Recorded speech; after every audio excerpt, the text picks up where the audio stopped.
আসসালামু আলাইকুম। আজকে আমি মিষ্টি কুমড়া দিয়ে চিংড়ি মাছ রান্না করব। এখানে আমি মিষ্টি কুমড়াগুলো টুকরো করে কেটে নিছি এবং চিংড়ি মাছগুলো সুন্দর করে ধুয়ে নিছি। তারপরে আমি একটা কড়াইতে পেঁয়াজ ভেজে নিলাম পরিমাণ মতো তেল দিয়ে। তারপরে আদা রসুন বাটা আমি এখানে 1 টেবিল চামচ পরিমাণ দিয়ে দিলাম। দেওয়ার পরে আমি ভালো করে মশলাটা ভেজে তারপরে আমি এর মধ্যে পানি দিয়ে দেওয়ার পরে এর মধ্যে লবণ, হলুদ আর মরিচ পরিমাণ মতো দিয়ে মশলাটা ভালো করে কষিয়ে নিয়েছি। কষিয়ে নেওয়ার পর এখানে চিংড়ি মাছ দিয়ে ভালো করে চিংড়ি মাছটা কষিয়ে নিলাম। ভালো করে চিংড়ি মাছটা কষিয়ে নিলে চিংড়ি মাছের ফ্লেভারটা সুন্দর আসে। তারপরে এর মধ্যে আমি মিষ্টি কুমড়া দিয়ে ভালো করে একটু নেড়ে চেড়ে পরিমাণ মতো ঝোলের পানি দিয়ে দিলাম।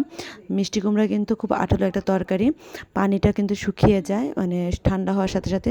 তো পরিমাণ মতো পানি দিয়ে নেবেন। তারপরে আমি এটা যখন সিদ্ধ হয়ে আসবে এর মধ্যে কতগুলো কাঁচামরিচ আর যতই মিষ্টি কুমড়া যতই মিষ্টি হোক না কেন হালকা পরিমাণে চিনি দিলে এর স্বাদটা বেড়ে যায়। তো এর মধ্যে আমি চিনি দিয়ে দিলাম একটু পরিমাণ মতো। তারপরে এর মধ্যে আমি জিরার গুঁড়া দিয়ে এর মধ্যে তারপরে একটু ঝোল কমিয়ে আঠা আঠা ঝোল রেখে তারপরে আমি একটা গরম গরম নামিয়ে পরিবেশন করব।